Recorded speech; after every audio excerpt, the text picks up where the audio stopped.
Please rise for an invocation followed by the Pledge of Allegiance. Lord, we ask you to bless the people of this city, this commonwealth, and this nation.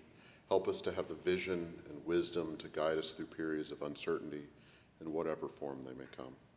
Protect us and those whose task it is to protect us from any harms that may come our way, whether they're at home or abroad. In Jesus' name I pray. Amen. Amen. I pledge allegiance to the flag of the United States of America and to the republic for which it stands, one nation, under God, indivisible, with liberty and justice for all.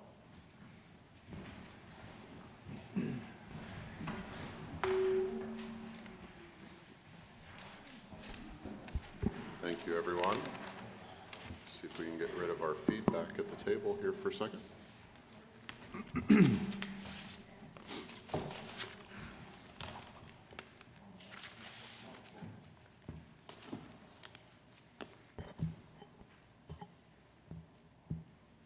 Janice, is this yours that we're working on? Is that your microphone we're working on? All right, so I'll wait a second. Okay. You'll be able to hear your own voice on the recording? Okay, so next item on the agenda is approval of City Council meeting minutes dated February 15th, 2018. Can I have a motion and a second to approve those? So moved. Second. Carry motion and a second. Any comments or questions from members of council? What did you get? Any comments or questions? There's an echo. Hearing none, Mrs. Frank on the approval of the minutes. Yes. Yes. Yes. Yes. Yes. Yes, and the minutes are approved. Next item on the agenda is limited courtesy of the floor. We've had no requests for that this evening, so we can move on to the next item, which is appointments. We have an appointment to the Board of Health. And so can I have a motion and a second to approve Sarah Updegraff as a new member of the Board of Health, please? So moved. Second. Harry, motion and a second. My name's on here to present her. I don't actually know Ms. Updegraff myself, but I was quite impressed by her resume. The Board of Health deals with some challenges in our community connected to public health, and that's exactly the background that Ms. Updegraff has as a family nurse practitioner, working on a master's degree and quite an impressive career in healthcare. And I very much looks to me like would be a positive contribution to that organization. And so I will pass it on to Public Works. No, I'm sorry. Public Safety. I'm sorry, Public Safety. That had the opportunity to speak with her this week. Yes, we did. We were very excited to talk with Sarah, and of course, as was mentioned already, her resume is incredible and just packed full, and so she's incredibly qualified for this position. But we were impressed with her desire to be involved in the community, and of course we're asking if she'd be able to make the meetings, and that wouldn't be a problem. And then we asked if she had any questions for us, and her questions were, in essence, how can I be more involved, and how can I know this community even better? And what a great response. So we were very excited. I felt that our consensus, though not having taken a vote, but I felt that our consensus was we were impressed and pleased and glad to have Sarah fill this role. Thank you. Comments or questions from members of council? One of the things I would note, kind of separate from her specific appointment, is the city has a number of committees and commissions where people voluntarily contribute their time to the betterment of the city, and that time and their expertise and their knowledge is always welcome. There are times in which both the council's appointments and reappointments get behind And I think there are times in which the mayor and his appointments and reappointments get behind in terms of making sure that we're up to date and having all the positions filled and up to date, given their terms of office. And I think council is trying to play catch up a little bit, and so my thanks goes to Mr. Slaughter for helping us identify several new people to contribute their time and energies to the city. I hope that in the coming weeks we will be fully caught up, and of course I asked the mayor that he look through his list of I'll call ours delinquent too, so I'm not saying anything different than where we were, but delinquent appointments and reappointments, and try to, we can compete with each other to get caught up, so that we have full bodies with current terms of office in the coming up months. So hopefully we can both get there here in the very near future. Any other comments or questions on Ms. Updegraff? Hearing none, Mrs. Frank. Oh, I'm sorry. No, Derek. No. I was Mr. going to say, Slaughter. I just appreciate, Sarah was out of the area for a number of years and then returned home and wanted to get involved. So as soon as I reached out through a mutual friend of ours, Sarah responded immediately, and as Councilman Henderson said, actually wants to get more involved. So if there's any other areas we could find her useful. But I appreciate her stepping up to the plate, and it's good to have her back, and I've known her since high school. She's definitely going to be a great member and asset to our community, and we're pleased that she's back. So I just wanted to thank her. Any other comments? Mrs. Katz. And she has made her appearance downtown many times, and we really appreciate it very much, and we want to welcome you. Seeing none others, Mrs. Frank, please. Ms. Mealy? Yes. Mr. Noviello? Yes. Mr. Henderson? Yes. Mrs. Katz? Yes. Mr. Slaughter? Yes. Mr. Allison? Yes. Dr. Williamson? Yes, and the appointment to the Board of Health is approved. If you could, I believe Mrs. Frank is ready to swear you in if you are.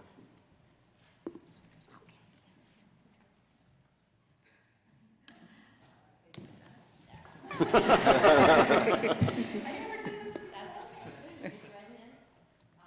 your full name. I, Sarah. Do solemnly swear. That I will support, obey, and defend. That I will support, obey, and defend. The Constitution of the United States. The Constitution of the United States. And the Constitution of this Commonwealth. And the Constitution of this Commonwealth. And I will discharge the duties.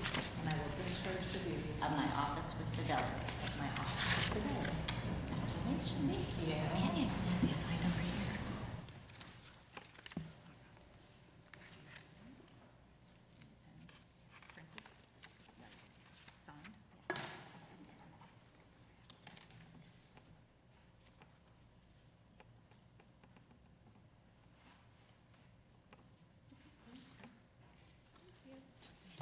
Thank you again for your willingness to serve, and I think we all look forward to working with you in this capacity and maybe more. Which then takes us to the next item on the agenda. We're going to keep Captain Miller here for a little while and move on to item number 7, resolution to approve submitting a RACP grant application.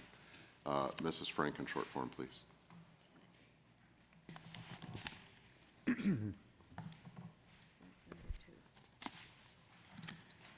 Resolution to approve submitting a redevelopment assistance capital program grant application to the Commonwealth of Pennsylvania Office of the Budget.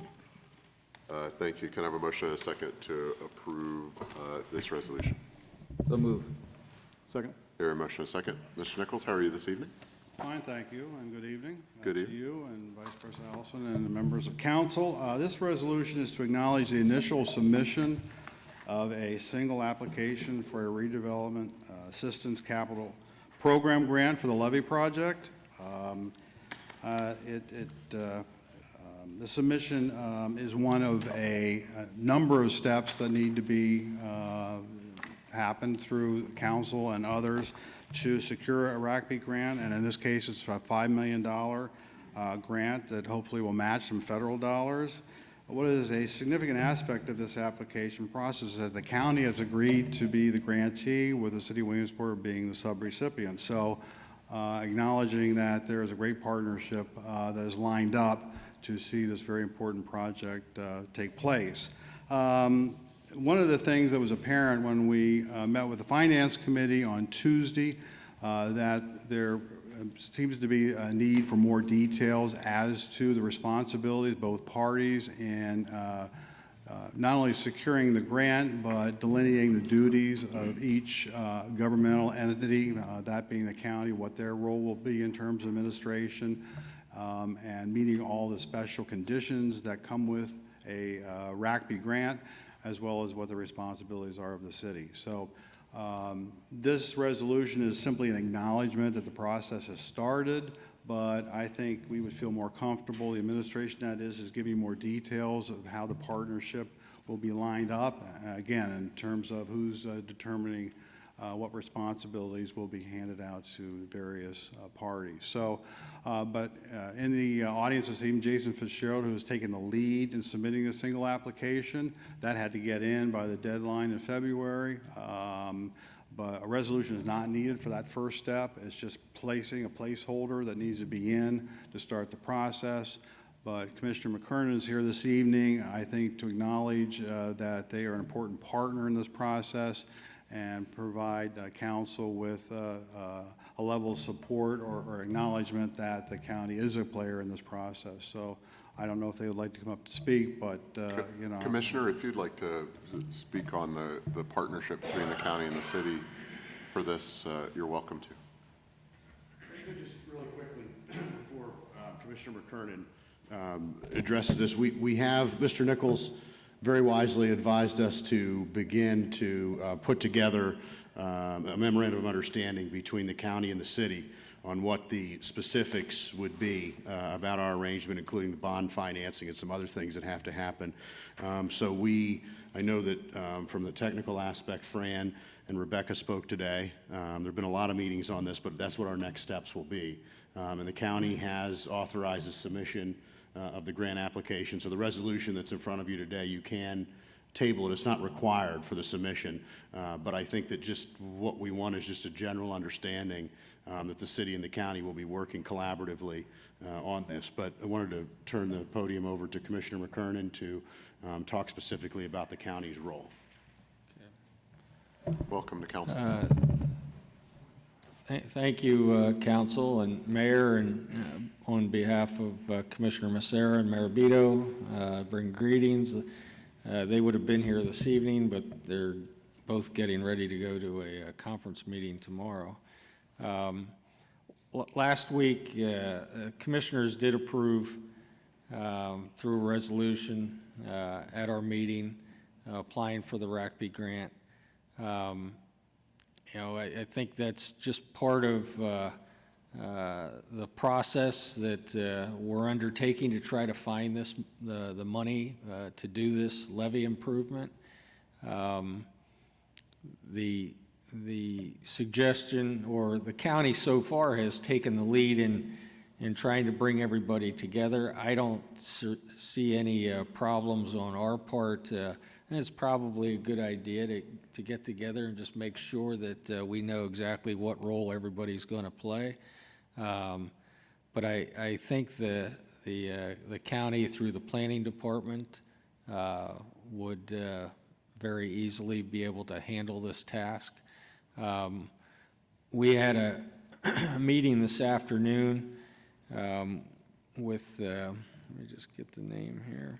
A couple of people from the state happened to be in town, and I think it was with the governor's Northeast regional office person was here with other people from DCED, and we did take that opportunity to reinforce to them the importance that we felt with getting this RACP grant. Last week, we were able to, on the federal side, we had a conference call with Senator Casey's office, and specifically about the levy financing. And his office seems very receptive to helping us get the funding that we need, or to try to find it. They didn't make any promises, but I think they're out there turning over the rocks and looking for an area to find that money for us. I think there's a group, including Fran McJunkin and Rebecca, and I think a couple others from the county, and maybe Mike Mill, I don't know if Mike's going, that are going down to Washington in a couple of weeks to talk to a consultant down there that is working on trying to find the funding as well. So I do believe that you know, it's a high priority for the county as well as the city. We did express today to the people from the state that there's approximately $5 billion of property value in Lycoming County, and $2 billion of it is protected by this levy. So you know, it's very important that we get the levy taken care of. And you know, if there's any general questions, I would try my best to answer them, but that's kind of where we're at. Well, let me just start by saying on behalf of council that, you know, we've been working towards the levy situation for 3 years, I think it is at this point, and I have to say, on a personal level, I was pretty pessimistic about, you know, our ability to accomplish what has to be accomplished until whenever it was, a year or so ago, plus or minus, in which you know, what we're recognizing tonight and moving forward from first really began in terms of this partnership and the commitment by the county commissioners to really work hard on our behalf as partners to figure it out, because as you said, it's Williamsport and other communities. It's a major part of the county, and so you said it was your priority, one of your priorities, and you've made it that, and we appreciate that. And so once that started happening, then like many things, we build partnerships, you build communication, you generate ideas, and you begin to pursue those ideas.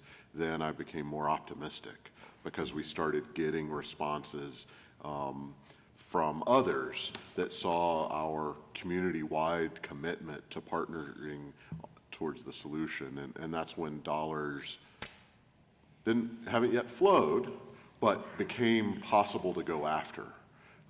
And so I think we're all thankful for the commissioners and their commitment to this effort. No, I think that, you know, the working group, as far as I know, everybody's worked together real well, and I don't, you know, it seems like, at least I haven't heard of any stumbling blocks that have been encountered,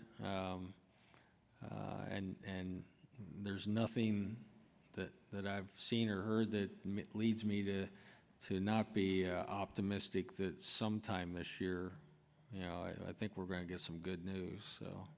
Well, thank you again.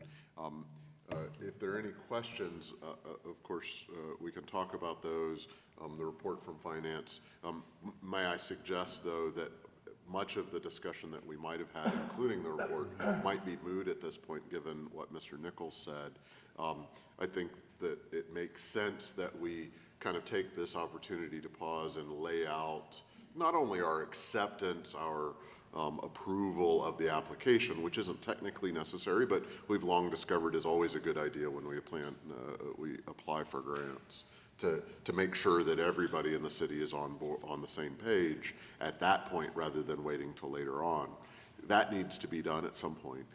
But it's all that same resolution can then, as Mr. Nichols suggested, kind of lay out the MOU, the agreement of who's responsible for what, how are we going to, you know, divvy up the work, but also have the flow of resources come through and achieve our mutual goals.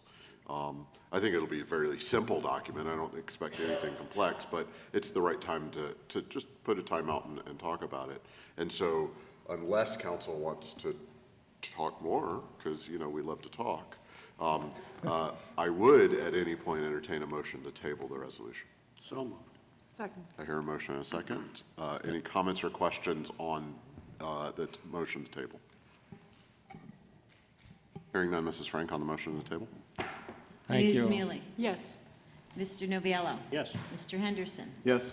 Mrs. Katz? Yes. Mr. Slaughter? Yes. Mr. Allison? Yes. Dr. Williamson? Yes, and the resolution is tabled. Commissioner McKernan, the other great thing about our action that we just take is it gives us an excuse to invite you back in the near future. So without keeping you here long tonight, we can invite you back and enjoy your company again soon. All right, thanks for coming.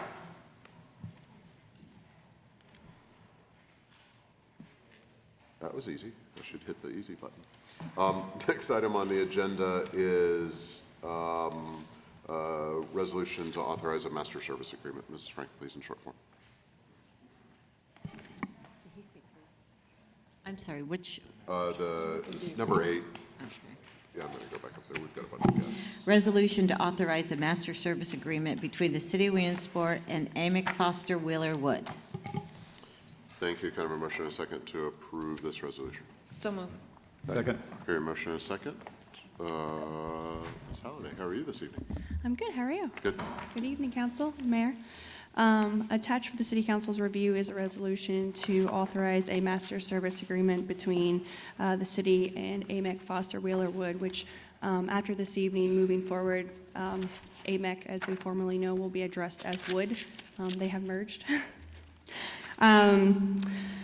This agreement will allow the city to approve, with council's approval, to allow city administration with council approval to execute work orders to Wood.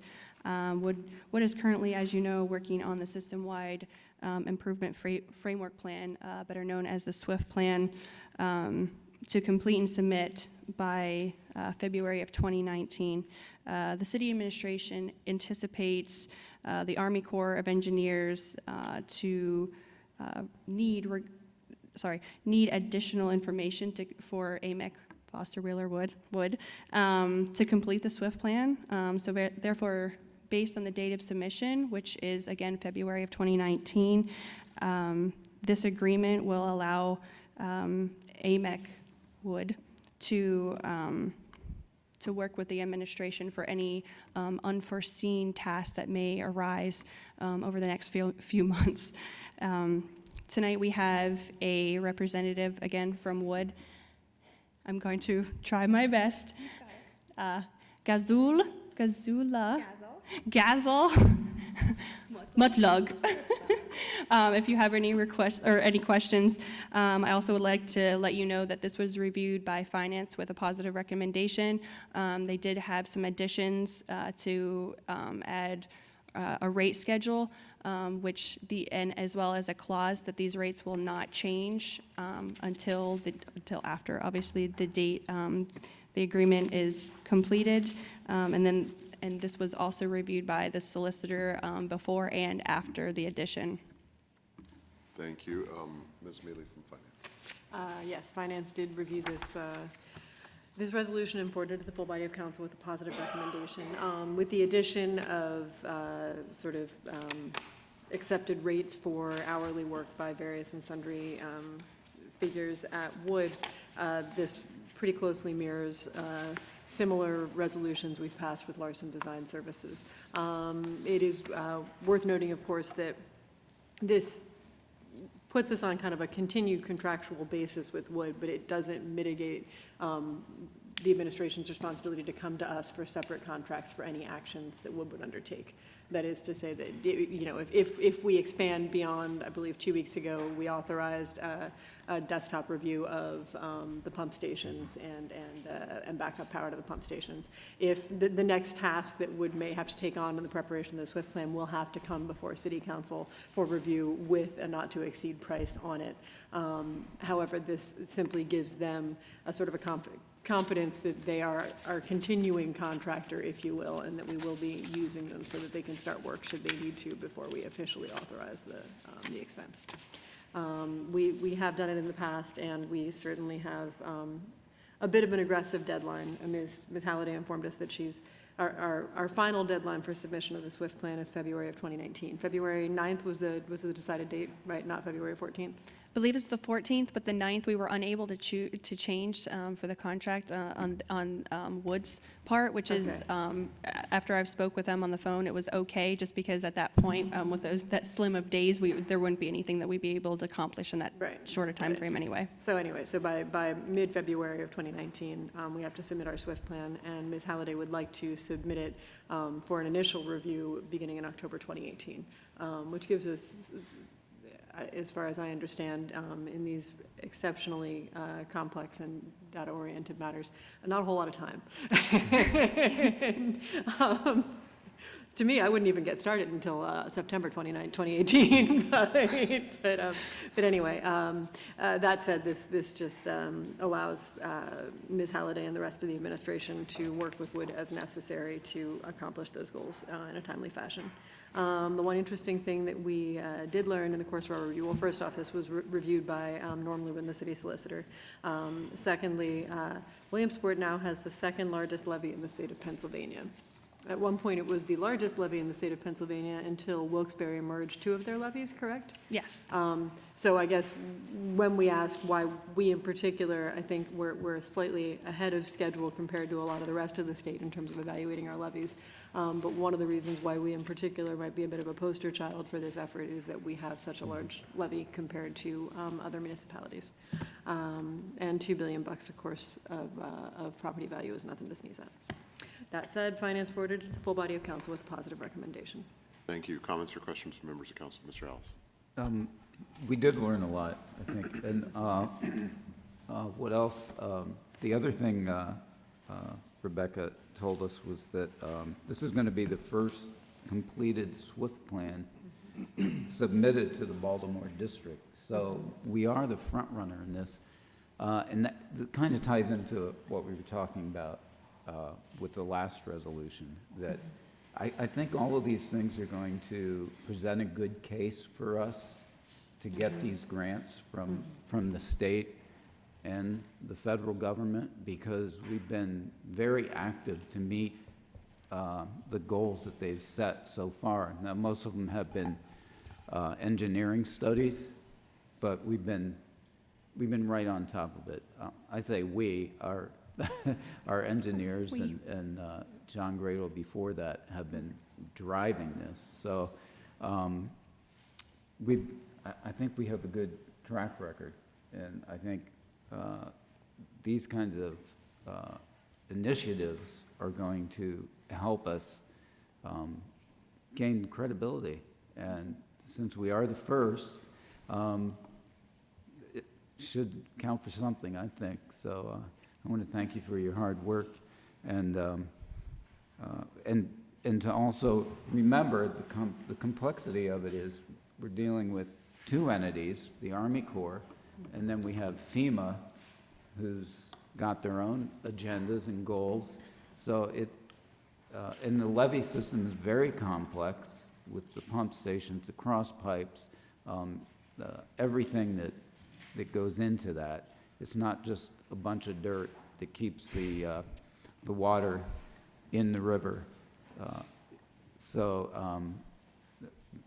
It's complex, but we have good people working on it, and I believe we're going to get the money that we need to complete the project. So, thank you.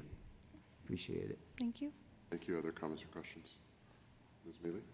To tag back onto that, it's also worth noting that that a lot of the sort of investigations and mapping of the levee system that we're currently doing, as Ms. Halliday pointed out, will serve us in future if we want to amplify beyond just doing the minimum that we need to get reaccredited. As we talk about often, the fact that we shouldn't defer maintenance for 50, 60 years until it's going to cost us $10 million. If we can achieve extra grant funding, if we can find extra funding, we can move indeed ahead of sort of just meeting the minimum requirements to bringing ourselves up to the next sort of level with the levy. Maybe we all know that's a little unlikely, but we can hope for the best. And we have a roadmap to look for further funding if it doesn't happen at this, in this particular effort. Other comments or questions? Hearing none, Mrs. Frank, on the resolution, please. Ms. Mealy? Yes. Mr. Novello? Yes. Mr. Henderson? Yes. Mrs. Katz? Yes. Mr. Slaughter? Yes. Mr. Allison? Yes. Dr. Williamson? Yes, and the resolution is approved. I'm going to jump again down to item number 10, resolution to approve an early excavation cut request. Can I have a motion, or Ms. Frank, I'm sorry. Resolution to approve an early excavation cut request from UGI Penn Natural Gas in accordance with the street restoration requirements. Short one? Yes, short form, please. Motion and a second, please. So move. Second? Hearing motion and a second. Mr. Girardi, how are you this evening? And how are you this evening, Dr. Williamson, members of the council? Great. First, I appreciate you allowing me to have this short notice. What you have before you is a request for two projects for UGI. One is the 7th Street proposed project, and the other one is the Rose Street proposed project. You all have a small copy of that in front of you. The items in red are where they'll be doing the work. Some's insertion of pipe, some's a direct burial. Typically, the ordinance reads that any cuts done between, I believe it's November 1st to the end of March 31st must be, the only ones that we do allow are emergency cuts, and that's something if someone comes in and wishes to put a gas line in because their oil boiler broke, they would rather have gas. It comes through the city, we'll determine whether or not it's permitted and we'll allow them to cut. If you read on in the street restoration requirements, it basically says, upon written request, projects requiring excavation during this time period must be undertaken and approved by the mayor and Public Works. We discussed this at Public Works. UGI did come in for 2 meetings. Public Works felt that they would rather prefer this go in front of council, for full body of council to discuss. We'll be changing that written requirement. It's not part of the ordinance, it's part of the restoration requirement, so I can change those requirements. We feel it should come in front of the full body of council for their approval and review to allow someone to cut in that time frame. And it did go in front of Public Works, and at this point, I'll turn it over to Mr. Noviello. Mrs. Katz was not there at this meeting, so Mr. Noviello ran the meeting. All right, report from Public Works, please. Yeah, we did have this before us, and we've had these types of requests before us in the past. Most of them have been of a lesser nature, and to the extent that these are covering a number of streets is some distance. Others have been just general cuts for one property, more or less, for, as Joe said, that to respond to an emergency need and things of that nature. One of the issues here has been, in part in the past, has been the maintenance of those cuts. And we have that in years past was changed from a 2-year maintenance responsibility by those doing the cuts to now a current 5-year responsibility. And we've had some things pointed out to us that make that necessary. So we followed up with that in the past several years here. We felt that because we only had 2 of us on our meeting that day, that we didn't want to leave Mrs. Katz out of the mix here. So we thought we would be best to bring it before council, at least to discuss in part here, so we could all come to a mutual conclusion here. And Joe has done the work behind this, and obviously, if we have any questions, we can refer to him. And one thing to add, I did run this through our attorney, Mr. Norm Lubin, and he agreed that there was no issue with presenting it this way to council through a resolution. Any comments or questions then from members of council?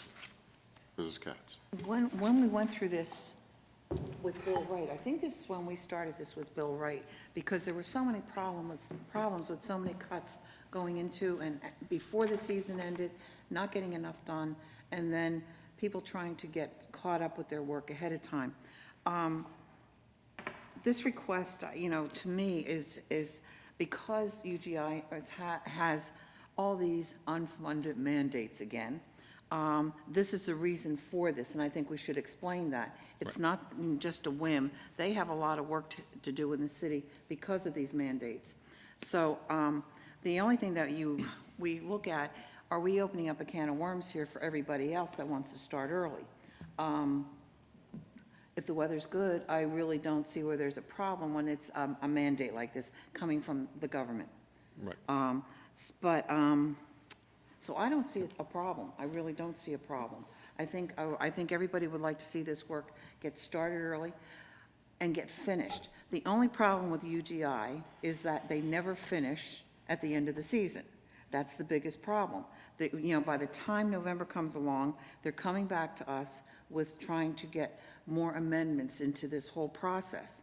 I don't know if we're ever going to get, that gathered together, that we don't have to deal with that at the end of every season.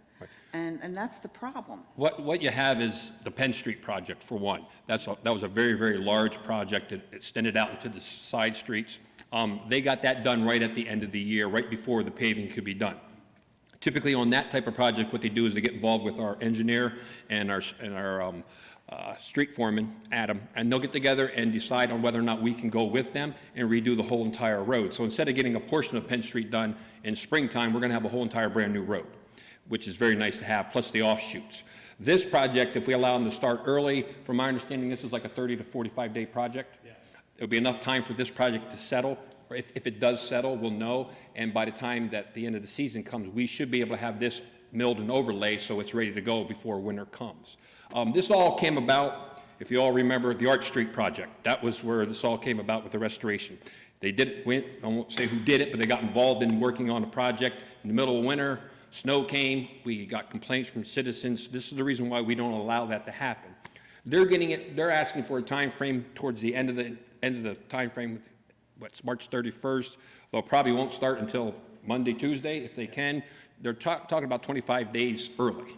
So it's not like they're starting in the middle of December or the end of November, beginning of December, which I think if they came through with a request at that point, me, and I did ask Dave Columbine, who is our street restoration expert in the field, he does all the inspection work, I think we would have disagreed with them allowing them to start something like this in December. And we would have that recommendation to the Public Works when we came in front of them. But this project, I feel comfortable that they can get in and get out with not that much aggravation to the citizens around that area. Hopefully the weather holds up. Yes. And again, if it starts to snow, they're not going to start it early anyway, so. Okay. Thank you. Well, and that's one of the reasons why an approval process works, is because, we can all say, collectively, are we comfortable that Right. This isn't going to create difficulties because of the pending weather over the next, 3 months if it was earlier in the season. Here we're talking about a couple weeks where the last of the risk is coming from. And if something does settle, if something does get knocked out, we have the ability in the ordinance to make them go back and repair it and fix it, which before we didn't. Again, once we got Dave involved, now we have a street excavation inspector who's actually physically out there looking at the cuts, making sure they patching it properly, putting in the right material. It seems that everything's going very smooth. We do have our things every once in a while, we're requesting certain information, but other than that, I think if you take a look at the street cuts we're having now done compared to what they were 5 years ago, there's a big difference. And now it's a matter of playing catch up. Correct. For, 20 years of not doing it the right way. That's correct. Mr. Novio. Yeah, part of that process was for those of us that are familiar with our city streets, it helps with the washboard effect that we're soon to be hopefully losing and putting behind us to some extent. I wanted to ask just one question. I remember, I think it was last year, maybe the year before, we actually got some help from one of the paving companies that they extended their period of opening to accommodate us at one point. Yes. Might that be an option should something like that develop again? It all is going to depend on the time frame and how the weather is at the end of the year. But that did happen, I think, 2 years ago or last year. They stayed open for an extra month because of the weather. Yeah, okay. So that's potentially another option should something go awry as we go through. That's correct. Thank you. Thank you. Any other comments or questions? Hearing none, Mrs. Frank, please. Ms. Mealy? Yes. Mr. Nubiallo? Yes. Mr. Henderson? Yes. Mrs. Katz? Yes. Mr. Slaughter? Yes. Mr. Allison? I'm going to abstain for employment relationship, abstain. Dr. Williamson? Yes, and the resolution is approved. Dr. Williamson, thank you for allowing us to bring that before. Oh, yeah, absolutely. Thank you. Absolutely. If we would have waited 2 more weeks, we wouldn't have needed really to do it, so it was my pleasure to put it on. Next item on the agenda, while you're up there, is demolition for 625, 627 Park Avenue. Yes, what you have before you is a request for 2 demolitions. The first one being, let me get my paperwork here. I believe it's for 625, 627 Park Avenue. Request is from UPMC for the structure located on that parcel of ground. It is located in an R3 residential zoning district. The structure was used as a private club and a multifamily dwelling unit. The property is currently vacant, and when the building is demolished, grass will be planted, or seeds will be planted for grass, sorry. And we do have a representative from the hospital here. Thank you very much. Can I have a motion and a second to approve this application for demolition? So moved. Second. Hearing a motion and a second. Comments or questions? Somebody that's turning over when they Yeah. see this Oh, going. oh, yes. I'm sorry to say it that way. No, but I understand what you're saying. Yep. I think all of council has sadness related to this one Yes. on a personal level. Because that place meant a lot to somebody who meant a lot to us. Other comments? Hearing none, Mrs. Frank. Ms. Mealy, Yes. Mr. Novello, Yes. Mr. Henderson, Yes. Mrs. Katz. Yes. Mr. Slaughter, Yes. Mr. Allison, Yes. Dr. Williamson. Yes, and the application is approved. Next item is a demolition for 631 Park Avenue. Yes, this request is also through UPMC Susquehanna Health for the property located at 631 Park Avenue. The property there is now a single-family dwelling, and it's currently vacant. It is located in an R3 residential zoning district, and again, once the building is demolished, seed will be planted. Thank you. Motion and a second to approve the application for demolition. Second. Hearing a motion and a second. Comments or questions? This is still in the institutional zone, or is this in the extended No, this is zone? on the south side of Park Avenue. Okay, There's a, if I'm correct on it, the Pathway to Health, Walnut. right. This is on that side, on the left-hand side. There's only one structure left in that block, Right. and that's the grocery store down at the corner. But it is in an R3. R3. And then, but these are in the zones that are connected with a later agenda item related to the Park Avenue neighborhood. Correct. And so for us to say that UPMC owns it today and then it'll be grass tomorrow is not to say that UPMC will necessarily always own it or that will always be grass. That's correct. There may be a future use that we can all be excited about in terms of the revitalization plan That's correct. that we're initiating this evening. And UPMC will still honor their MOU as far as my understanding of paying what is tax-wise on this, so everybody doesn't think we're losing tax revenue. It's still taxable property, and they still pay the taxes on it as it stands today. Thank you. Other comments or questions? Hearing none, Mrs. Frank, please. Ms. Mealy, Yes. Mr. Novello, Yes. Mr. Henderson. Yes. Mrs. Katz. Yes. Mr. Slaughter. Yes. Mr. Allison. Yes. Dr. Williamson. Yes, and the application for demolition is approved.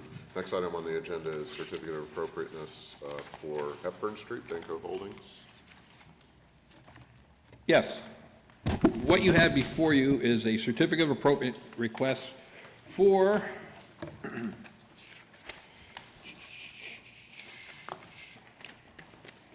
sorry, let me get my information. I got a bunch of stuff here.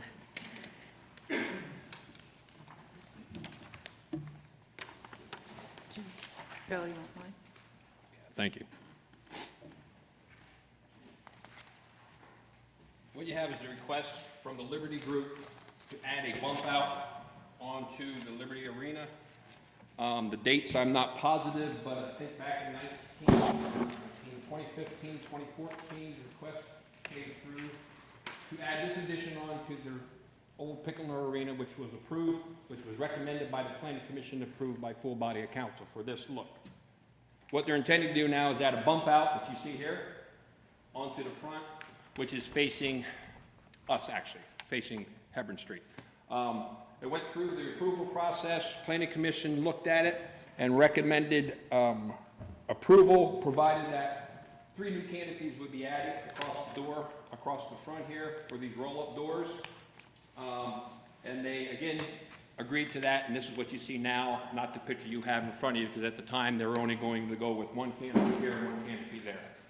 I looked at the requirements for metal and so forth. This, by adding these 3 canopies, it reduces the metal down to below 50%, which is not the majority of the building.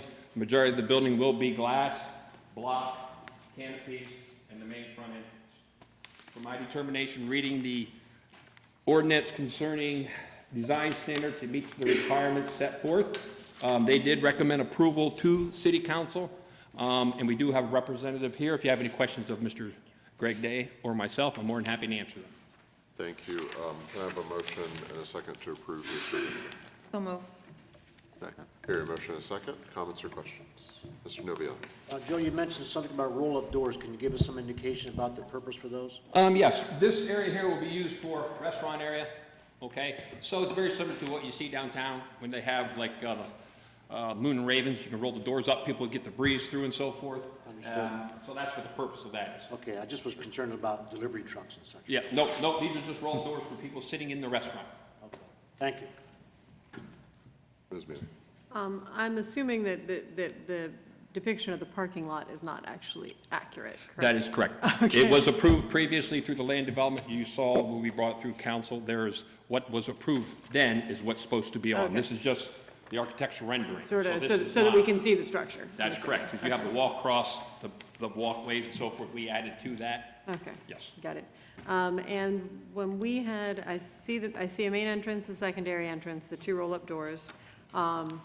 And then we had discussed an entrance from the one side. I'm trying to remember, there wasn't going to be sidewalk access from Third Street, so there was an entrance on the Third Street side as well? That is correct. Where is that? There is an entrance. I don't believe it's shown on your architectural drawings. Okay. But there is an entrance door coming off of this side. If you come off of Third Street, you can walk right into this. Directly into the bowling lane, or, sorry, I'm just, No. it's not on here at all? Yeah, Okay. it's not on there. It comes into the side of this main entrance, not down below where the bowling alley, where the basketball courts used to be. Yeah, No, it's not coming in there. It's coming actually into the side of this, if I'm correct, Greg. okay. That's what was discussed at the meeting, and they agreed upon that at the, yes. I know that they're gonna. If you would, just for the record, if name and association, Yes, I'm Greg Day from JB Gibbons Construction. thank you for that. I do know that we're gonna rework the entrance to the old Pickelner Arena as an entrance into that area. I do not know for sure if they've added a man door you're talking about, Joe, onto the south wall of this addition. I can't comment one way or another on that. I haven't seen the latest drawings. I will say, though, that at the approval, we did require that to be done, so that was So one I'm thing. sure that'll yes. happen. It was one thing that, when it comes through the plans, it will be on that plan, and there will be an entrance to the sidewalk coming from Third Street, if that's what you're asking.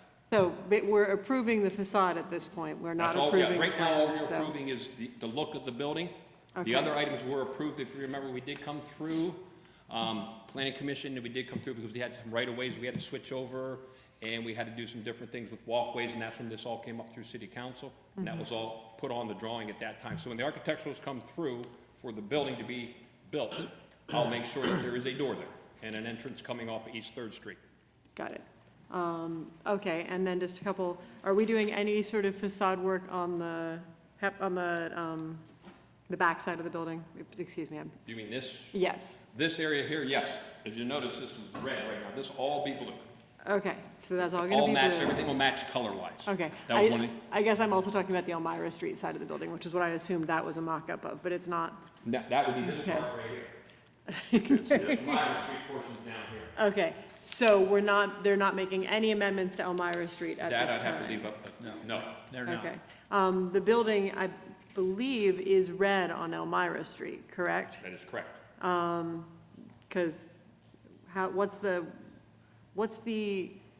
that gonna look? Explain to me how we're gonna face half of the Pickelner Arena but not the other half, and how visually, how that's gonna work out.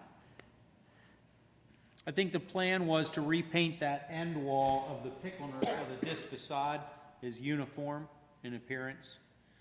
That would be the west facade is the Elmira Street facade of the old Pickelner, and it's masonry and drive it up That's right. much higher. I didn't really remember that there was any red visible there, but I'm sure you probably.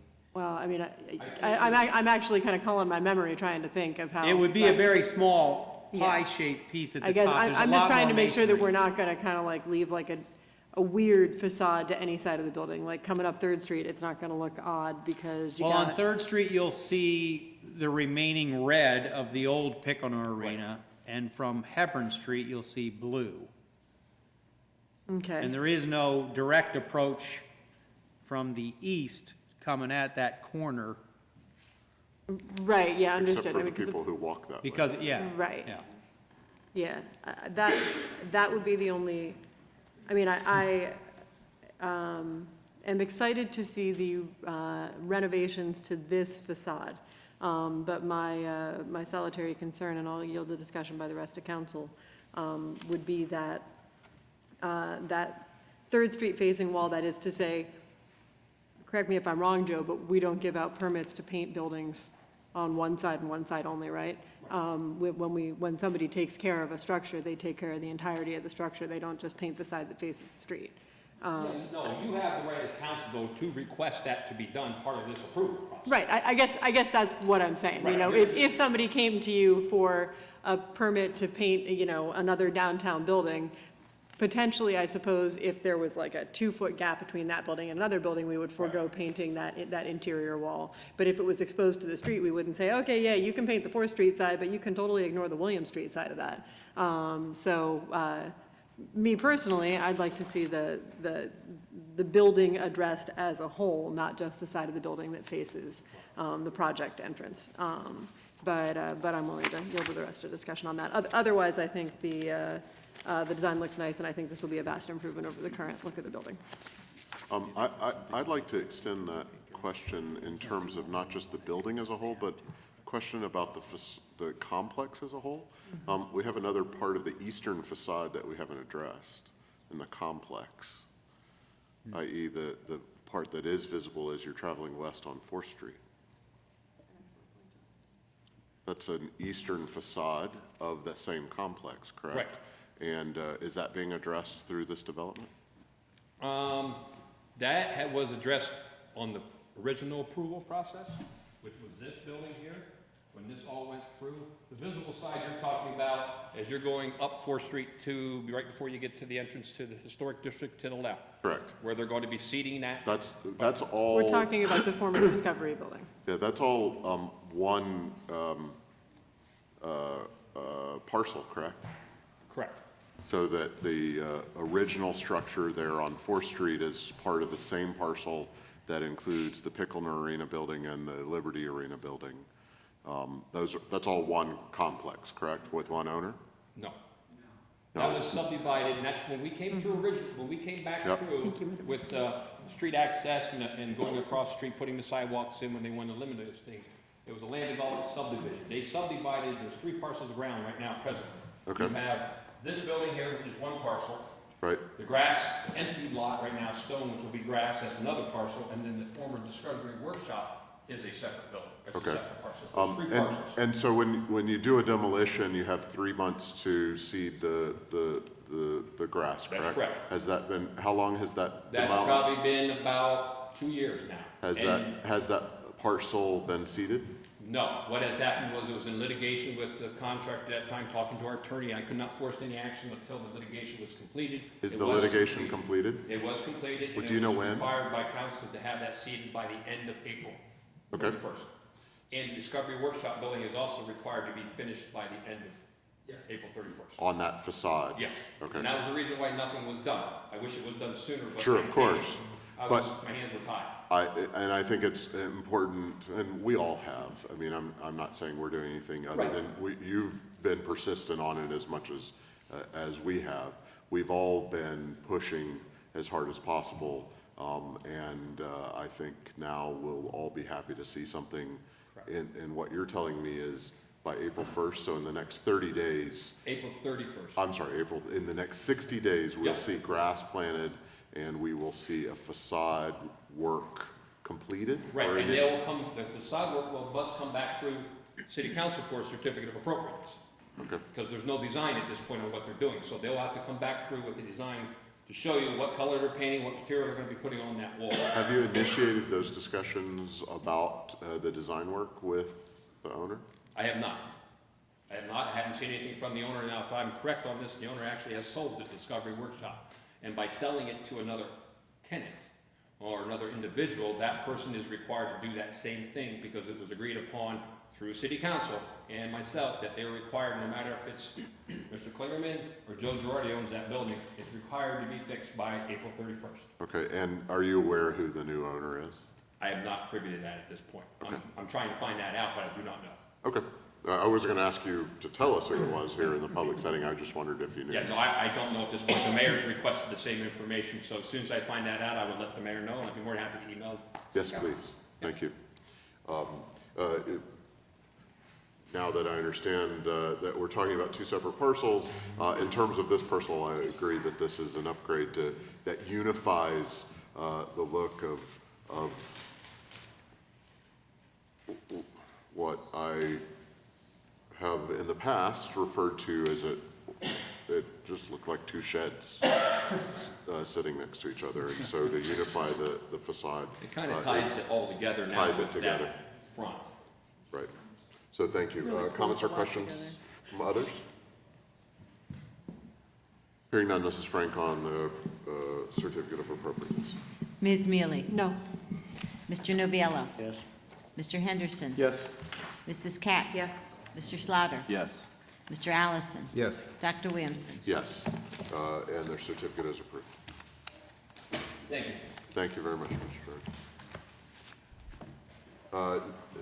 Next item on the agenda, we'll return back up to the top, is resolution authorizing the Bureau of Police to purchase two vehicles. Mrs. Frank, please. A resolution of the City Council of the City of Williamsport authorizing the Williamsport Bureau of Police to enter into a purchase agreement for two vehicles. Be it hereby resolved that the City Council of the City of Williamsport authorizes the Williamsport Bureau of Police to purchase one 2018 Ford Taurus Police Interceptor sedan vehicle and one 2018 Ford Utility Police Interceptor SUV vehicle. Be it further resolved that the appropriate city officials are authorized to execute any documents necessary to effectuate this contract. Thank you. Can I have a motion and a second? So moved. Very much a second. Captain Miller, how are you this evening? Very good, thank you. Thanks for your patience. Yes, members of City Council, I bring before you this evening a resolution authorizing the Williamsport Bureau of Police to purchase two new patrol vehicles. One will be a Ford SUV and the other one would be a Ford sedan.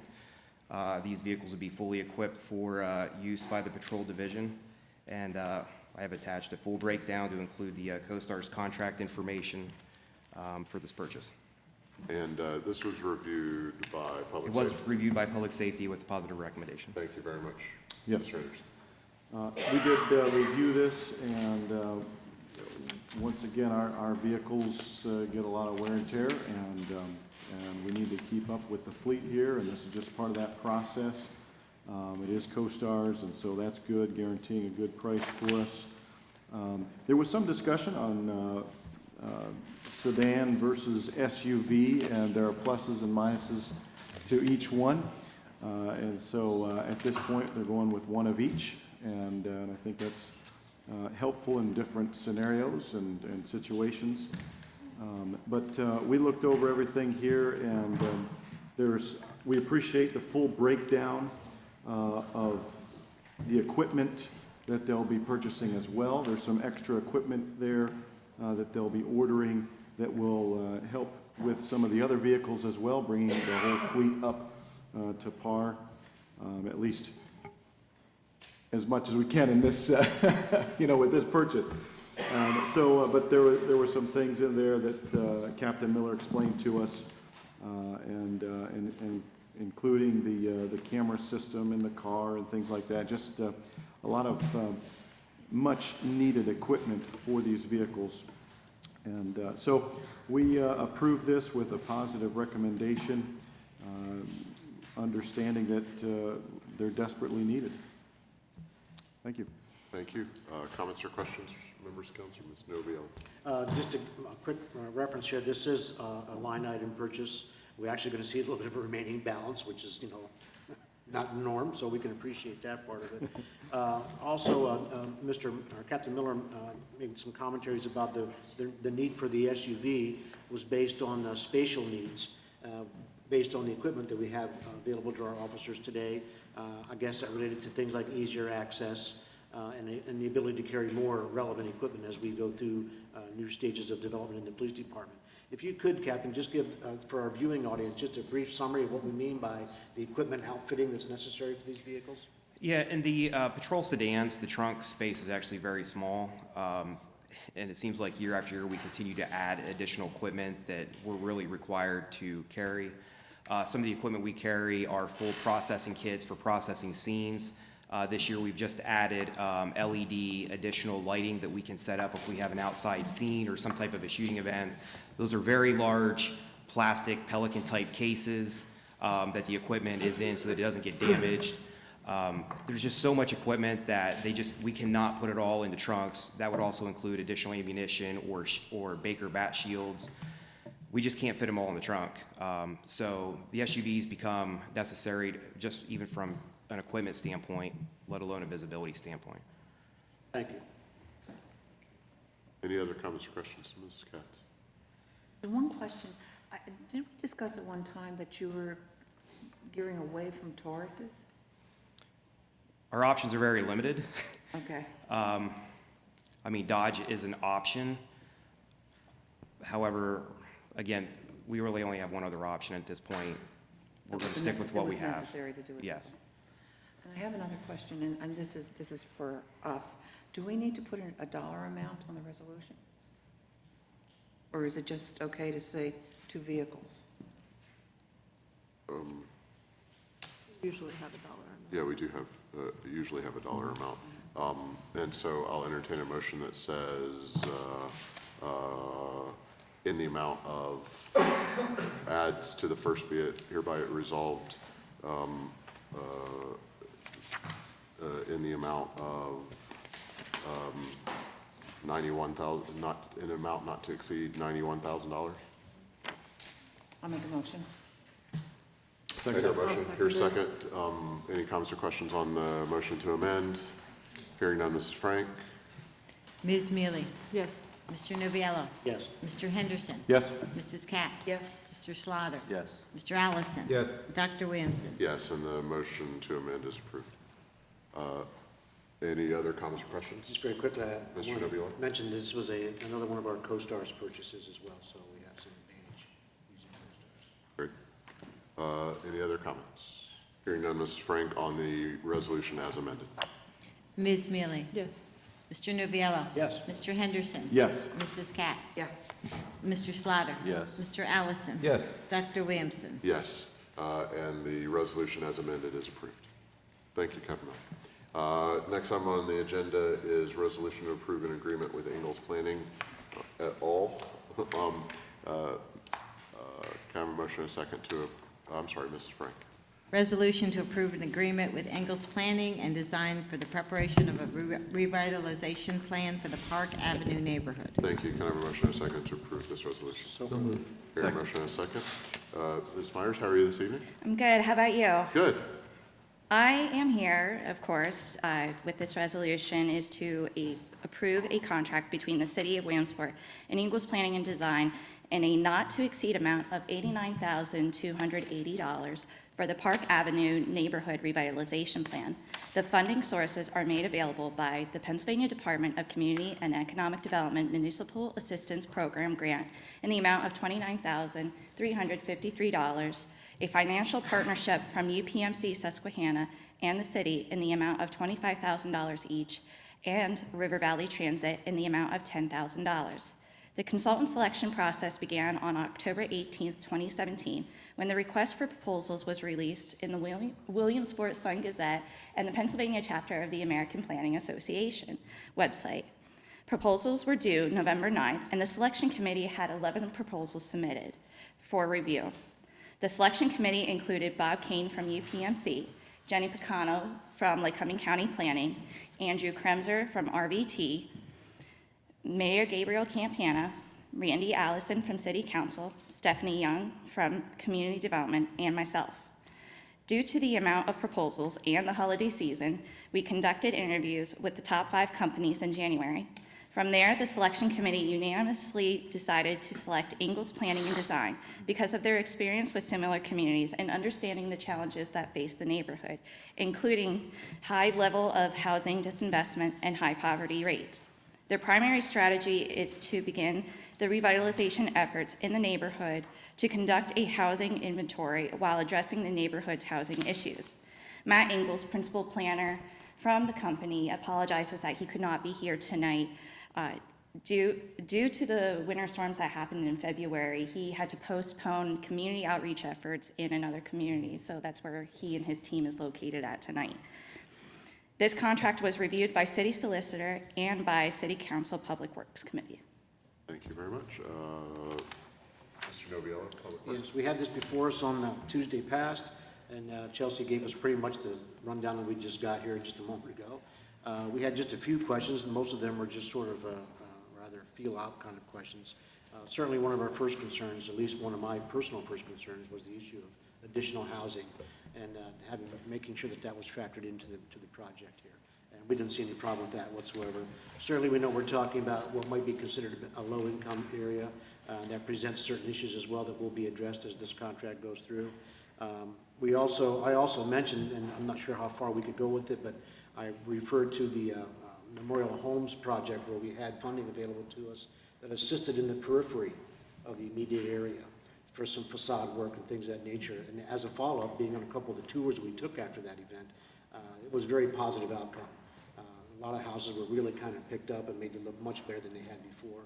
And I didn't like the concept of the idea of coming to an abrupt end in any project that we do, and then the next street over is like, left in a shambles, so to speak. So we talked about that, and we think we're going to be able to work that into this project as well. We won't know until we get to that point, very likely, but it looks promising, and we were happy to hear that. And at this point, we pass it on with a positive recommendation to the full body of council. Thank you very much. Comments or questions, Mrs. Katz? Yes, I have several questions. First of all, you said there were 11 proposals. When you chose this company, who is CZB? CCB is the main economic marketing sub-consultant for this company. Ingalls Planning and Design and CCB have worked on multiple revitalization plans together. And so Ingalls Planning and Design, what they do is the public outreach and the document putting it together, while CCB actually does the economic side and marketing side of the analysis. Okay, why are we having 3 different companies here? You're having CCB, Larson Design, and Ingalls. So that was actually one of the most interesting things. When we actually had gone through the 11 proposals, there were several companies that had submitted 3 sub-consultants. And with that, it's because of the specialized fields that they are in. With this combo, you have Ingalls Planning and Design, of course, as the public outreach. Then you have CZB as the economic marketing side, housing side as well. And then you have Larson Design studying the transportation, multimodal side of things as well. Okay, the other question I have with this is, number one, where you did an RFP and got 11 proposals. Yes. And this contract with this company, you would like $29,300, not to exceed, what is that, 89, close to $90,000. Why are we using an outside source when we have Penn Strategies that we're paying? We just approved his contract for $100,000, and they do this kind of work. This I don't understand, why we are going out and spending this kind of money when we already have somebody in-house. The other one is Larson Design, is another company that we use for in-house work. So therefore, why are we with another company? Then we have this study, and then you realize, and you're looking at what they already came up with, the neighborhood facts, that this is, renter occupied is 80%. You have 34% are living below the poverty level. The median income is $20,000. What I don't understand is, the study is there. We know that this is a really a destitute neighborhood. What you need is you need to find developers to develop the area. The study is here. We know what's there. So I find it very disturbing that we're going to spend this kind of money for a study. The one thing I liked about this company is he did make the statement that they're a small company, and they will not see that a study will be the dust in the basement. How true that is. We have more studies in our basement that are collecting dust, that a lot of them are wish lists that never get accomplished. So I find this, I find this hard to even go through, looking at all of this with the money that you want to spend on another contract when we have people already in-house to do this. So how can we justify this? I think what it comes down to is the specialty in which the companies have. With Ingalls Planning and Design, I know Penn Strategies is very difficult, or not difficult. They are very busy with a lot of the different stuff that is going on. But they're contracted with the city. We're paying that kind of money. And this is a company that's out of the state that really has no idea. What they want to do is hold seminars and outreach to the community. The community is 80% renters. So you're going to have some stakeholders, but you're not going to have a participation of people who really have an interest in that neighborhood because they are renters. Well, one of the goals of the actual plan is to create an advisory committee together. We're hoping to try to get some landlords involved with this since it is a high renter area. We're also planning to get residents that are involved with this area as well, just because they live in that neighborhood. We do not live, well, I know I personally do not live in that neighborhood, so I don't exactly know what's going on there. We can visually see what's going on outside. When you have a planning company like Ingalls Planning and Design who specialize in disinvestment in housing and specialize in the housing needs and community needs like this one, in a hard to reach community like this one, they can definitely bring that out, and they have shown it through their work. If you actually go online and you review their plans and review some of the other cities' plans that they have mentioned, it really does show how their specialty really just emphasizes the project. And we have that here. The other thing too, and I will say this, this company is asking for us to approve close to $30,000 to the extent of $90,000, and there was no representative here. Yes, they may have a problem, but we have a problem giving that kind of money out to somebody that's not even here representing that company. One thing I'd like to add in this, in response to what you're saying, we've been working towards this for a couple of years now. And the idea behind this particular project, I think, is modeled off the successes that we've been seeing in East 3rd Street. In the Gateway project. And of course, we haven't, 2018 should be the year in which some first dirt gets to be turned, but it's been a very successful planning process that brought many stakeholders together, public, private, nonprofit, residents to some degree, in that area to revision the East 3rd Street Gateway area, and come up with a plan that everybody was comfortable with, to then take their own actions. And the development work then, it's exciting to me for that we're going to begin to see this area, because then government's role becomes limited. We catalyze the discussion. We brought people to the table, expended fairly small amount of dollars, and then the other thing that government has to do is invest in the infrastructure. And so we're working with our partners in the county and the state and PennDOT, et cetera, to invest in the infrastructure in the East 3rd Street area. But as I know you remember, all of that began by bringing stakeholders together all around the table, and then bringing people with expertise, not general consultant expertise and lobbying expertise, but expertise specifically around public engagement and revitalization studies. But as you also stated, when this started with Park Avenue project, that the groundwork was already in place because of East 3rd Street. And so the idea there was focused on the East 3rd Street Gateway neighborhood. We saw that was a successful model for development. And so, Mr. Nichols, you can probably help me out on the timing. 2 years ago, when the MOU with the hospital was being reworked, just on a normal schedule, city council, the administration, and the hospital leadership work together to say, hey, this partnership to bring together stakeholders, a steering committee works, and where in East 3rd Street, having the college at the table as a institutional partner, in this case, having the hospital at the table as an institutional partner makes sense, that can then gather other stakeholders so they all have a voice around the table. But you need you need somebody who has expertise in that particular type of revitalization planning. And in this case, we have housing, more than we have commercial.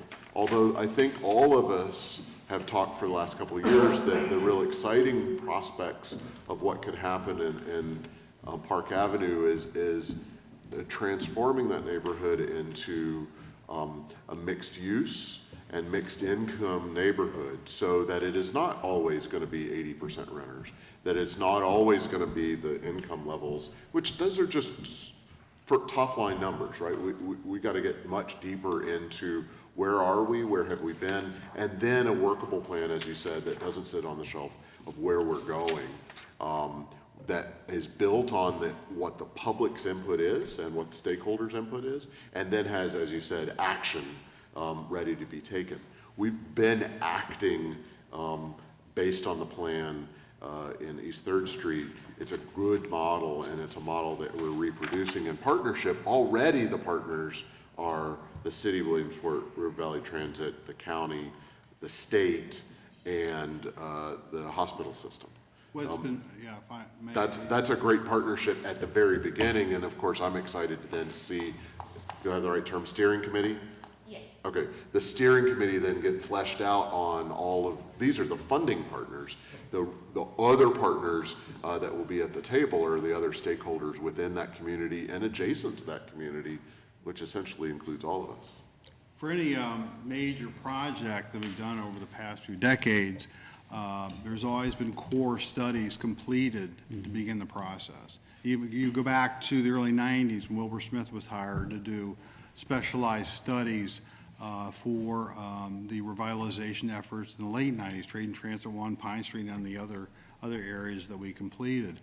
The same way when we had the visioning process in the early 2000s, which set the stage for all the development that we've done over the past 15 years. And you're exactly right. The existing resources are utilized once that core study is completed and provides direction and strategic recommendations. Then we use existing resources to then try to get grants and those type of things. But you need that core fundamental study that other funding sources want. Right. Not just, a continuation of what you're doing. They want that core specialized study for you to carry on in terms of It gets everybody on the same page. And one of the things that I didn't sit in on this round of RFP interviews and that sort of thing. And so I can comment having just read the document that's in front of us tonight. But I did sit in when the commission in East 3rd Street chose Thomas Pointer Associates, I think I have that right, and Charlie Schmiel, who were the sub-recipient on that contract. And we're very impressed with Charlie, I think. URDC. Yeah, URDC, thank you. The quality, I do survey research on an academic level. I was very impressed with how they did their work in terms of community outreach. That's a specialized skill that organizations in the city don't necessarily have. You need to go outside for the kind of the quality. If this organization, I can't remember the initials without looking at them. There we go. You really need to go outside to be able to do that. And then on the part that I was particularly impressed with in the Ingalls expertise area is that they've worked specifically in neighborhoods with deteriorating housing stock and low-income communities. and help to stabilize is a word in here. You've got to stabilize that first, and that has to be part of the plan. And then, you know, in big cities, the word gentrification has become a negative word. Gentrification done right doesn't displace people, but to make it a mixed income neighborhood also then helps to stabilize the existing residents that live there. And then we can also take advantage of it by adding to the commercial possibilities, especially on the pathway to health and maybe along High Street, et cetera.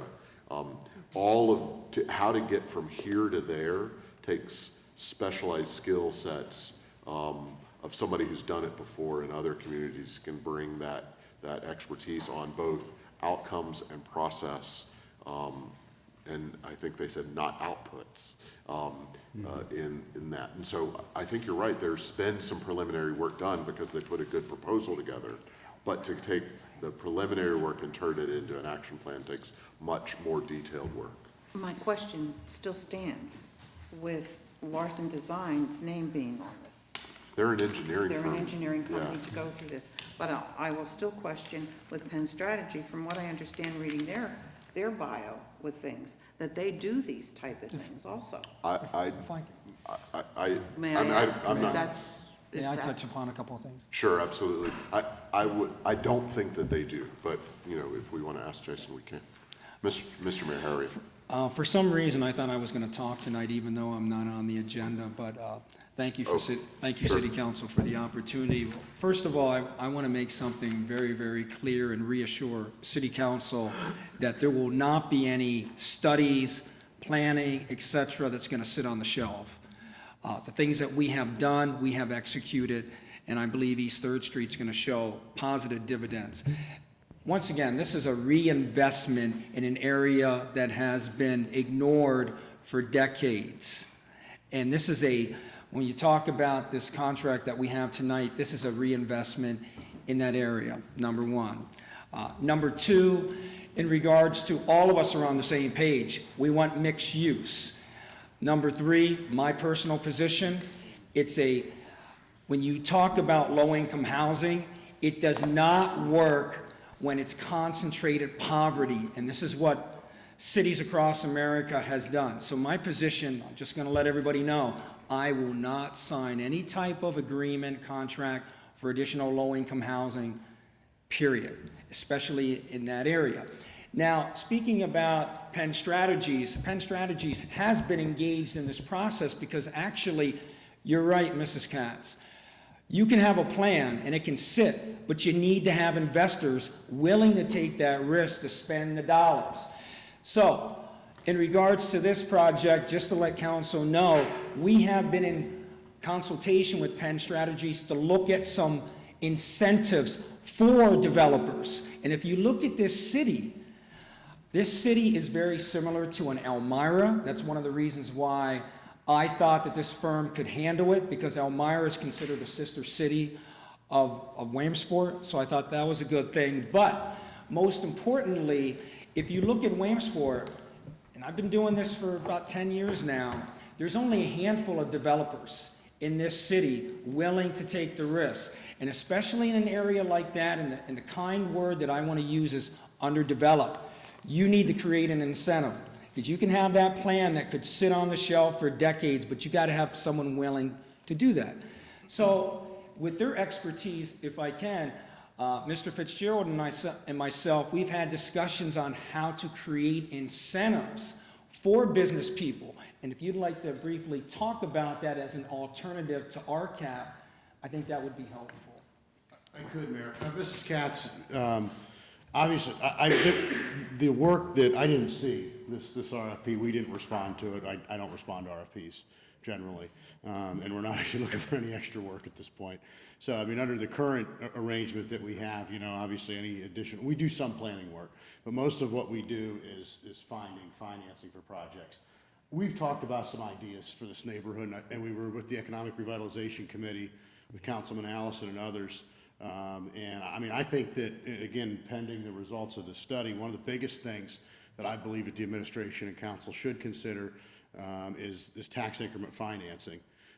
So, you know, identifying a developer who would be willing to sign a commitment that he or she was going to develop, and then using that, and I don't want to get into too much detail to steal your thunder tonight, but the way that tax increment financing works, and Councilwoman Katz and I talked about this earlier today as well, is, you know, essentially, so if a parcel, if you're paying, just raw numbers, if you're paying $1,000 right now on a parcel, and, you know, I come in and purchase it, and the improvements that I'm going to make would project to move that value to $3,000. You have to get the school district, the city, and the county to agree that the difference between there would go to debt service payments for any money that you give the developer up front. And then what you would want to do is obviously have your legal counsel work out a deal where the city, you wouldn't want to put I would never recommend putting the city as the, what is it called? Basically the second on the line, you know, for the borrowing. You make it dependent upon the developer. If the developer goes bankrupt, you don't want to put the city and the school district and the county out. So what you do is, you know, you work out an agreement where the developer is responsible for repayment if, in fact, they don't do what they're promising to do. But TIF would be one thing. And am I correct, by the way, just thinking about the order of planning and execution, am I correct? I mean, you and I have had this conversation. We're to that phase now on thinking about where TIFs might be appropriate in East 3rd Street at this stage of the process, which means we have to have a plan in place that everybody has bought into, helped developed by local stakeholders, supported by people with particular planning expertise. And then you can help us come back in and say, how do we make this happen? Yes, one way to do it is through a TIF. Second one is we are involved in the first PIF in the Commonwealth of Pennsylvania, Tobyhanna Township, which is a public improvement fee. And I'm not proposing any new fees, but what you do is you take a zone and you put together the same core group that you do for tax increment financing. We're doing this in Tobyhanna Township right now. And for a development project that's happening out there, now the scale's much different. This is a $500 million project. We're able to bring $20 million in TIF money to help with the developers, and then an additional $20 million in PIF money. So we can talk about how that goes, the public improvement fee. And that can be, a third-class city cannot yet charge, you know, drink taxes and other things, but you can create a public improvement district, and so far we haven't been challenged in court, and you can affix a small fee on something in a particular neighborhood, and as long as it's spent in the interest of the public good, it's a very creative way to do development, because grant funding is going down, and frankly, I think that everybody agrees that our funding is going to have to be on the levy. And Ms. Holliday and I have been talking about some of the new numbers with the pump stations and other things. It's going to be multiple years that we're going to have to focus on getting a levy funding. The $5 million RCAP's not going to be enough to do it. The initial award, whatever we get from the feds, isn't going to be enough to do it. It's going to be a multi-year deal. And at the end of the day, it doesn't matter. Anything we do on East 3rd Street doesn't matter if the levee breaks and the stuff's underwater. So, you know, we've got to prioritize things. But no, as far as this, I mean, we didn't respond to the RFP. I don't have any interest in any extra work at this time. We don't have the capacity. But it's a very good question. Touch upon the 60/40 that we talked about, grant versus loan 60/40. Oh, there's a business in our sites program that's available that currently doesn't have any funding, but I'm told will in July. So essentially what it is you work with the developer. Ms. Myers, I'm sorry, I didn't mean to take over. No, that's okay. Yeah. It's a 60/40 situation, so it's 60% low-interest loan, 40% grant, and it's funded through the Commonwealth Financing Authority. It's up to $10 million, and they'll help to fund housing, because technically RCAP's not really supposed to be used for housing. And so what it is that let's just do $1 million. So if a developer were granted $1 million, they would be given a $400,000 grant with no payback, and then they would be given a $600,000 loan at 1% over 20 years, which anybody who's borrowed any money, that's essentially free. But again, you have to make sure that the city protects itself, and that's part of our job too, would be to give you advice on that. Quick question about that. Those kind of programs that require approval from the state that are not grants, right? And that's a grant loan mix. Yeah, sure. But With a typical grant, one of the things that we've seen over the years, or I've seen on council over the years, is you're much more likely to get approved if it's part of a broader plan Yes. for a particular project. Is that also true on TIFs, PIFs, and BIFs, or whatever, the third one, 60/40 plans? You have to submit a plan. Yeah. You have to submit a comp plan, and you have to submit, and Mrs. Katz's questions are very good questions. But you do have to submit a plan, for sure. And so this would contribute to those efforts, and is the first step to being able to be approved at the state level. Okay, thank you. Mrs. Katz, were you finished? I'm sorry. The other thing, the only other thing, this has been a neighborhood that has been dear to my heart. It really has. When we started demolishing homes in that area, not only did we demolish the homes, we've demolished homesteads, neighborhood, the whole area. So many people came in to talk to me about that. They were really devastated because they lost that whole neighborhood feeling. They've lost, how many like to go back to homes that they were raised in, their grandparents were in? Well, that was all taken away from a lot of people in that area. So there is a lot of history that has been wiped out. And, and I think it bothers me that maybe an outside company is not going to take all this into consideration. And I think that's what bothers me more than anything, that this is a neighborhood that needs so much help, so much work, and to put pride back into that neighborhood that was there many years ago. And I would like to see that is maintained with this study. And I do understand studies, I really do. You don't get funding unless you do the studies, and I think we're all tired of hearing that. And it's very frustrating that we spend that kind of money with a lot of facts that we already know. Okay, and it's just bothersome. It really is.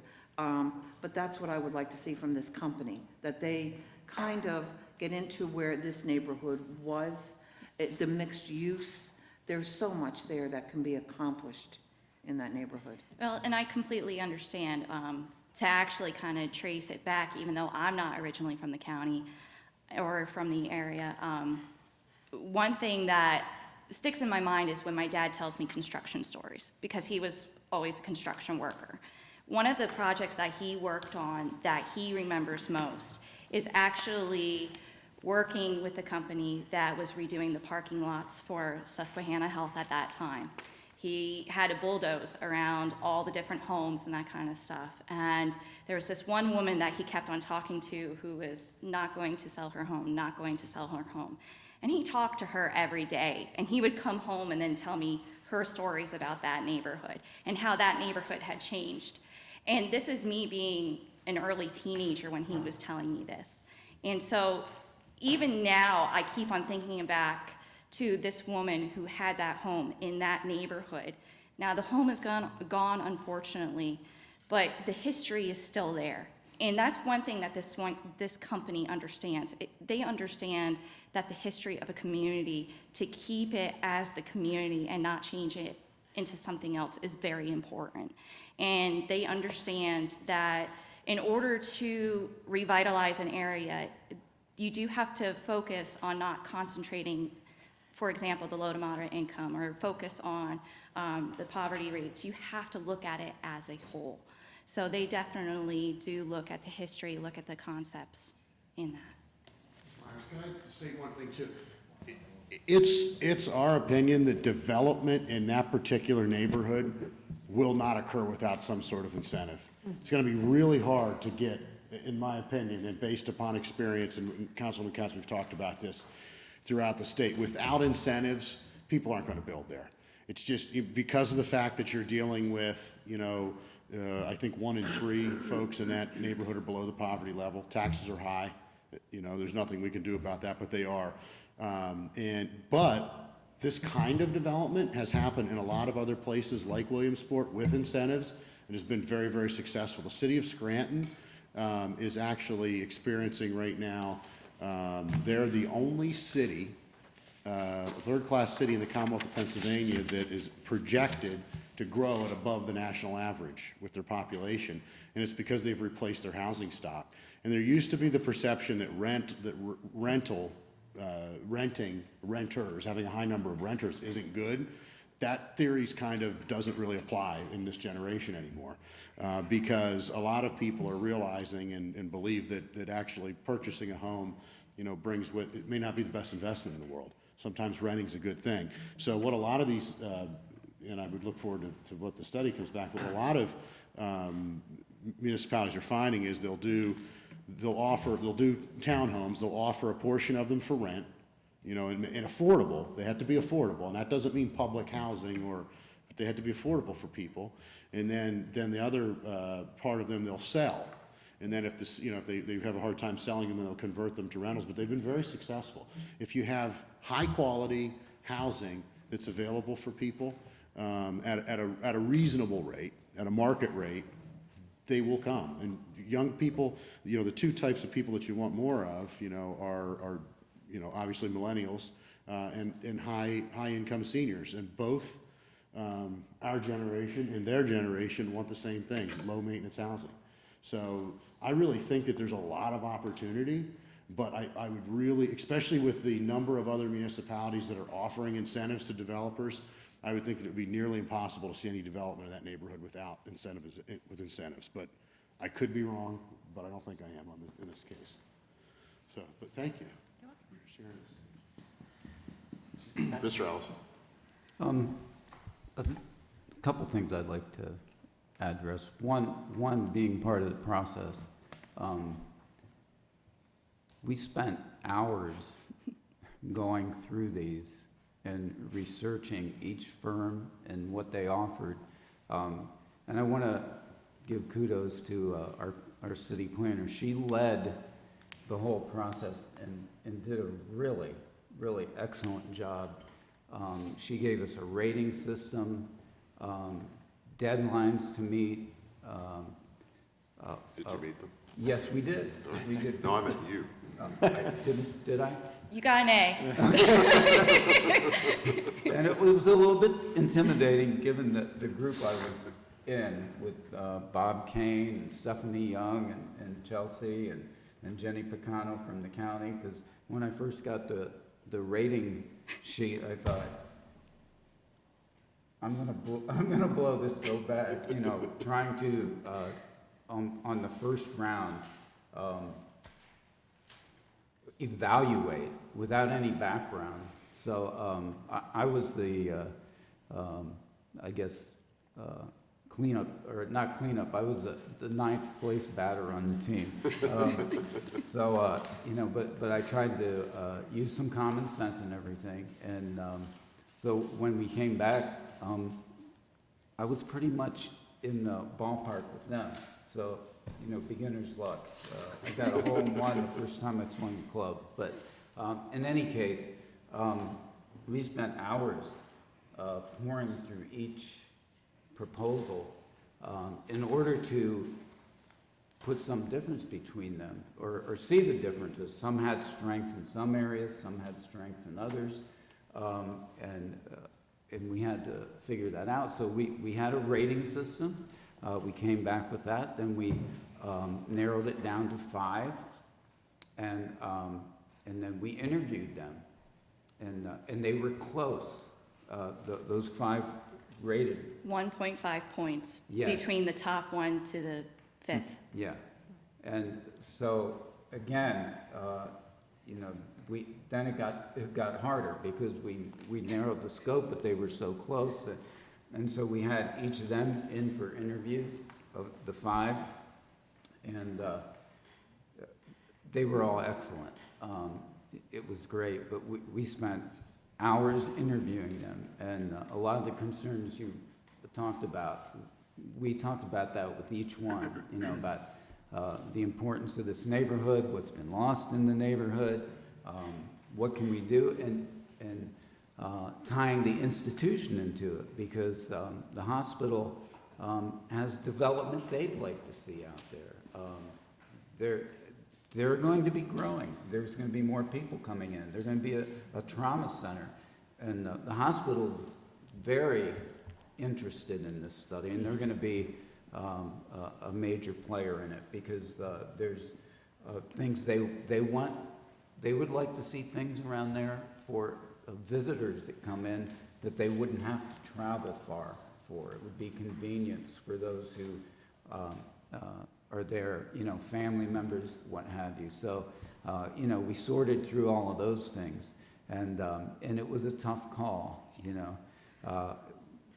We talked back, when we got done, we would talk back and forth and compare our thoughts and finally come to a consensus. So I just want to assure everybody that it wasn't a quick process. We didn't have any preconceived notions, and I feel like, you know, the group really did a really, really good job. So I have a lot of confidence in this, and as Dr. Williamson said, we've seen this work. It's essentially what we did in East 3rd Street, and it models that a lot with one big institutional player they're going to be developing, but it's a different kind of area.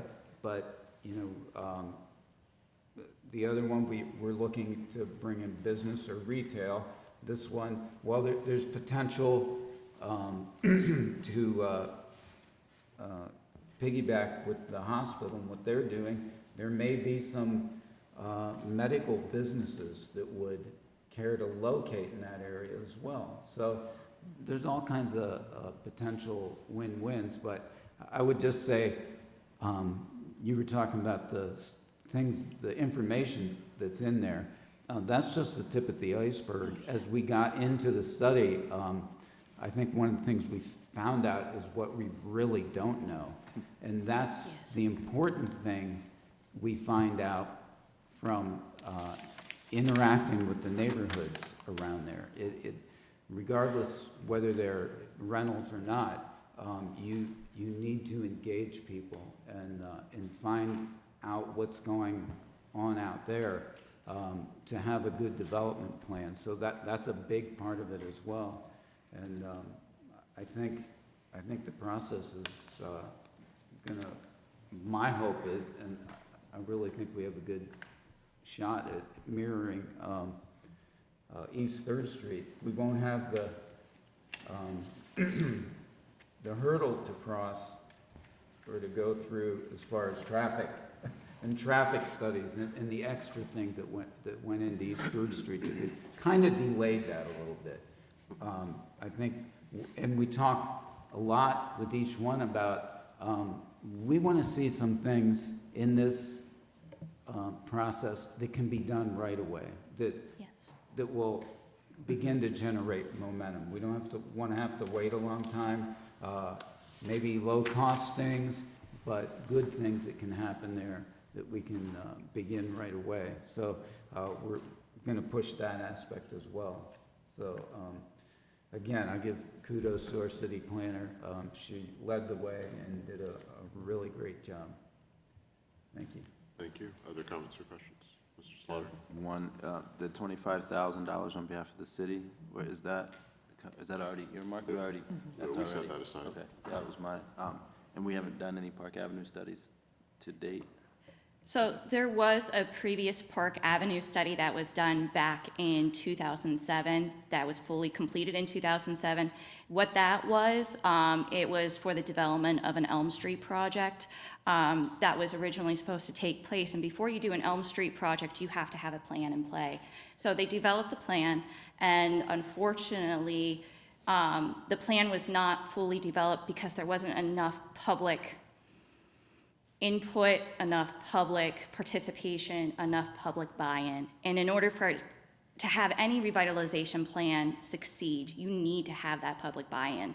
Otherwise, that plan might as well just sit off to the side like it did for the last 7 years, unfortunately. And that planning process, I remember that my colleague was one of the people involved in trying to lead the focus groups. It was much more limited in scope and kind of the vision of what they were trying to accomplish. It wasn't this large a neighborhood either, I don't believe. Yeah, right. It was a very small geographic area. Actually, to also talk about the differences between the two, with the 2007, there was a lack of a land use study, there was a lack of a market analysis, and there was a lack of investment opportunities. While this new plan will also look at that, but what was also lacking as well was any kind of financial partnerships. The only monies that were involved were state funds and $10,000 of city general funds.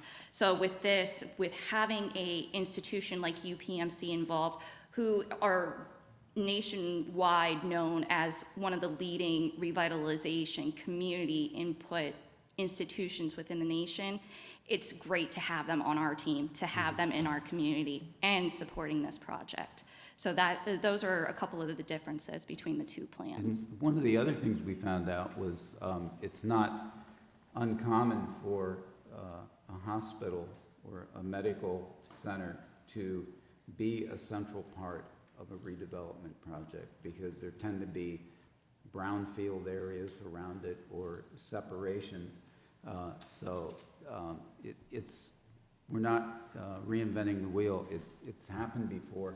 And we also included Little League Boulevard and as part of the discussion in revitalizing that and fixing that up. And I mean, when I think about the genesis of this whole thing, it came out of conversations with UPMC, a couple of years ago, and they were on board, and the administration was on board with. That commitment verbally was made back then that that they had a lot of grass planted out there, and but we were concerned about how what's going to happen and what can we do. We don't just want vast wide open spaces. We would like to see engagement and revitalization, and they were all in favor of that. So this is just the culmination of that conversation that began, but it's the beginning of the concept being put into practice then. No, yeah. Were you finished? I would echo those same sentiments that have already been discussed, that, if we're going to study, it really, really needs to lead to some type of implementation, which it sounds as though this will lead into. So I really, that was my main question. Great. Thank you. Thank you. Other comments or questions? Hearing none. Mrs. Frank on the resolution, please. Ms. Mealy? Yes. Mr. Novello? Yes. Mr. Henderson? Yes. Mrs. Katz? Yes. Mr. Schlatter? Yes. Mr. Allison? Yes. Dr. Williams? Yes, and the resolution is approved. Next item on the agenda is, thank you, Ms. Myers, for all of this. The next item on the agenda, I believe, is HARB. We have two items. First is 700 West 3rd Street, where we're replacing roofing. And second is on 948 West 3rd Street, where new signage is putting in place. Can I have a motion and a second to approve these certificates of appropriateness? So moved. Second. Hearing a motion and a second. Comments or questions? Seeing none. Ms. Frank? Ms. Mealy? Yes. Mr. Novello? Yes. Mr. Henderson? Yes. Mrs. Katz? Yes. Mr. Schlatter? Yes. Mr. Allison? Yes. Dr. Williamson? Yes, and those certificates are approved. Next item on the agenda is accept for filing. We have the codes report from November 2018, Public Works Committee meeting minutes from September 26th and October 24th, 2017, Public Safety Committee meeting minutes from October 3rd and November 2nd, 2017, and the HARB minutes from February 20th, 2018. Can I have a motion and a second to accept those for filing? So moved. Second. Hear a motion and a second. Comments or questions? Yes. Ms. Neal? Only that I'm assuming that's the codes report from November of 2017. Yeah, probably is. Just as a note for I'm assuming you don't have one for November of 2018 yet, right, Joe? I'm sorry, what's that again? Your codes report from 2018, you're ahead of the curve? No, it's, I'm sorry. So 2017, just checking. Yeah, we're projecting what we're going to be doing. I was flicking back to make sure that it did indeed say 2017 on it, but. We're going to hold you to that. You are held to that. Any other comments or questions for the minutes? I just have a quick one that Councilman Allison and I have been in discussions with the IT department, and it's looking, our IT director informed us tonight, our current cameraman, that maybe by April 2nd, we will have a functional city website. So that was some positive news that I just wanted to put out there. I noticed it's not April 1st. We did that. So he did say that it would be ready to go April 1st, but yeah, so April 2nd. So I think we all are aware that the website is grossly out of date currently. So hopefully, fingers crossed, we'll have April 2nd a functional city website. So I just wanted That's to. great news. Any other comments on the accepting these for filing? Hearing none, Mrs. Frank, please. Ms. Mealy? Yes. Mr. Nubiallo? Yes. Mr. Henderson? Yes. Mrs. Katz? Yes. Mr. Slaughter? Yes. Mr. Allison? Yes. Dr. Williamson? Yes, and those are accepted. Next item on the agenda is announcements. We do have a brief, I hope very, very, very brief, executive session for the purpose of litigation. Immediately following this meeting, the next regularly scheduled city council meeting will be held on Thursday, March 15th at 7:30 here in council chambers. Other upcoming meetings are on Saturday, March 3rd at 2 p.m. is the Government Study Commission, which is being held, and I still don't understand this, but at Susquehanna Law Office. On Monday, March 5th at noon is the Planning Commission, and also at noon is the Fair Housing Commission. On Tuesday, March 6th at 3:30 p.m. is the RC committee meeting. On Wednesday, March 7th at 4 p.m. is the Charter Commission. Monday, March 12th at 4 p.m. is the Recreation Commission. On Tuesday, March 13th at 1 p.m. is the Finance Committee meeting. At 2:30 is Public Works. At 3:30 is Public Safety. On Thursday, March 15th at 10:30 a.m. is the Zoning Hearing Board, and at 4 p.m. is the Board of Health. That brings us to the end of our agenda this evening. Are there any comments from members of council? Just want Mr. Allison. to reference what Councilman Slaughter said. I want to thank him for taking the lead on that, and asking me what was going on with it. I said, well, let's find out. And he's, you know, he asks good questions, and he'll ask me something, and it makes me say, well, let's find out somehow. So I think we're all happy about that. Yeah, absolutely. Anything else? No other comments from council, mayor, your administration? No. Mr. Girardi? Yeah, I just wanted real quick, and I don't want to keep the meeting going on too long, but real quick, just to let some of the members know, and I know Ms. Mealy, you might be interested. Tonight, you approved the look of this building, okay?